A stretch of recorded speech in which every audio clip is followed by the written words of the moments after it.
भगवान बिरसा मुंडा का नाम आपने सुना होगा। इसका नाम बिरसा इसलिए पड़ा क्योंकि इसका जन्म बृहस्पतिवार के दिन हुआ था। इसका जन्म 15 नवंबर 1875 को हुआ था, ऐसा कहा जाता है, जो सोमवार का दिन पड़ता है। अगर नाम के अनुसार इसके जन्म तारीख का तुलना करूंगा तो गलत साबित होता है। इसका जन्म भी गांव उलियातू में हुआ था, कहा जाता है, जो वास्तव में गलत है। इसका पैतृक गांव उलियातू जरूर है, लेकिन शहर से नज़दीक होने के कारण नेताओं ने राजनीतिक जगह के रूप में उलियातू को जन्मस्थान चुना। लेकिन कहा जाता है कि बिरसा मुंडा का जन्म 3 जून 1875 ईस्वी को खूंटी जिले के ग्राम सिंजुड़ी टोला बांबा में हुआ था, जो वास्तव में बृहस्पतिवार का दिन पड़ता है। झारखंड राज्य बनने से पहले खूंटी का जो कचहरी मैदान है, वहाँ पर बिरसा मुंडा की जो मूर्ति बनाई गई है, वहाँ पर इसके बारे लिखा हुआ है, जहाँ बिरसा मुंडा का जन्म हुआ था।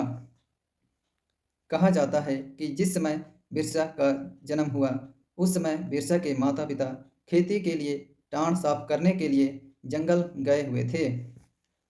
उस समय बरसात का समय था। जिस दिन बिरसा का जन्म हुआ था, उस दिन भारी बारिश के कारण नदी में पानी भर गया था।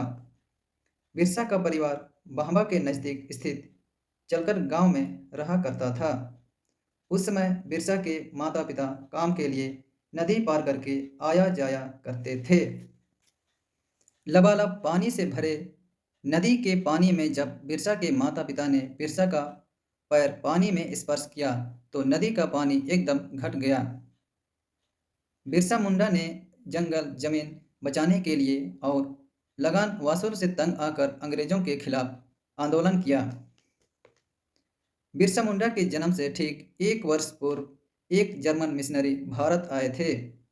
उसका नाम था जॉन हॉफमैन, जिन्होंने खासकर झारखंड के आदिवासी समुदायों के बीच काम किया और सीएनटी एक्ट के निर्माण में महत्वपूर्ण भूमिका निभाया। जॉन हॉफमैन ने भारत में रहकर कई महत्वपूर्ण पुस्तकें लिखी, जिनमें से कुछ पुस्तकें हैं: Mundari grammar and exercise, encyclopaedia Mundarica, encyclopaedia Mundari volume 1। इन सारी चीज़ों को जॉन हॉफमैन ने लिखा। हम समझते हैं कि जो अंग्रेज उस समय भी हम उनके गुलाम में थे, जो इस जर्मन मिशनरी ने सीएनटी एक्ट 1908 को बनाने में हमें एक महत्वपूर्ण योगदान दिया।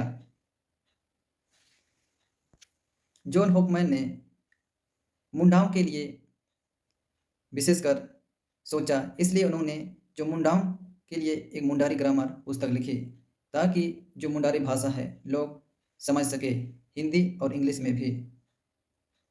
ऐसे ही जो जॉन हॉफमैन थे, बहुत सारे कामों को मुंडा आदिवासियों के बीच रहकर काम किए। धन्यवाद।